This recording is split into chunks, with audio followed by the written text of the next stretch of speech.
Hello traders, Gary Wagner here, just after 10 o'clock in Honolulu, 4 o'clock in New York on Wednesday, March 23rd, 2016. And we are looking at the Dow Jones Industrial Average, which is just settling as we speak, closing off today by about 80 points at 17,500. Low 486, high 588. So not a tremendous range on the day. When we look at the Standard & Poor's 500, of course, we currently have an open position in that. That did close off about 13 points on the day at 2029. Low on the day, 2025. Of course, we are long from 1979 with our current stops below 2020.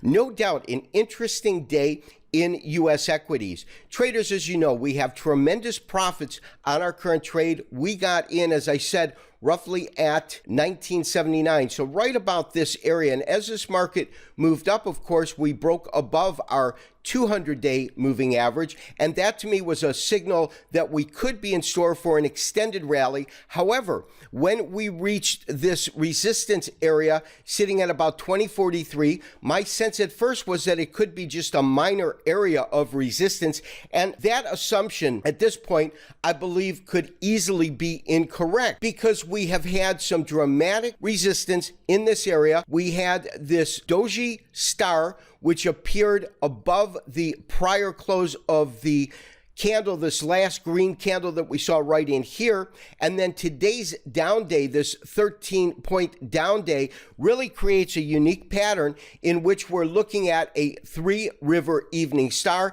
It's actually almost what's called a northern cross. A northern cross is different from a three-river morning star, I should say a variation off of that pattern, in that the center star has got to be a doji, and that's what gives it that northern star. So you have these three candles here. Now, as you know, to actually take this call, you would want a confirmation on tomorrow's candle that, in fact, what we're looking at is going to be a movement into a corrective period. And that confirmation would simply look something like this, a red candle with a lower low and a lower high.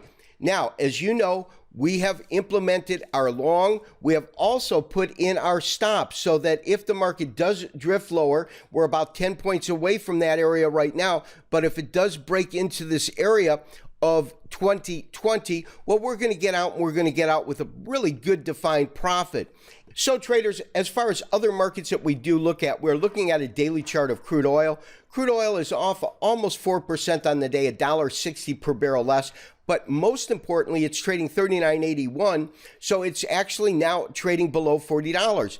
If you recall, my sense was that we would probably have some sort of a ceiling at about $40, and that would be this area right in here. And we saw the market actually track to 40 and track higher, almost reaching 42 per barrel, but now you can see it is back below 40, and my sense is this is really the area where I believe we could in fact find some sort of a ceiling in crude oil. And traders, lastly for today's show, want to take a quick look at the current dollar.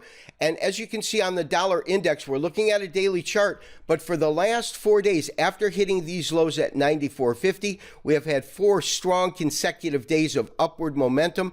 Resistance should come in somewhere around a 96.50, 96.35. We are in the very low 96s at 96.07. So we'll have to see if this area here is any kind of resistance. But this surge in dollar, this safe haven play right now into the dollar, has certainly put dramatic pressure on oil, as well as, of course, gold. This has been Gary Wagner, wishing you, as always, good trading. Talk to you tomorrow for another Trending Markets. Bye-bye.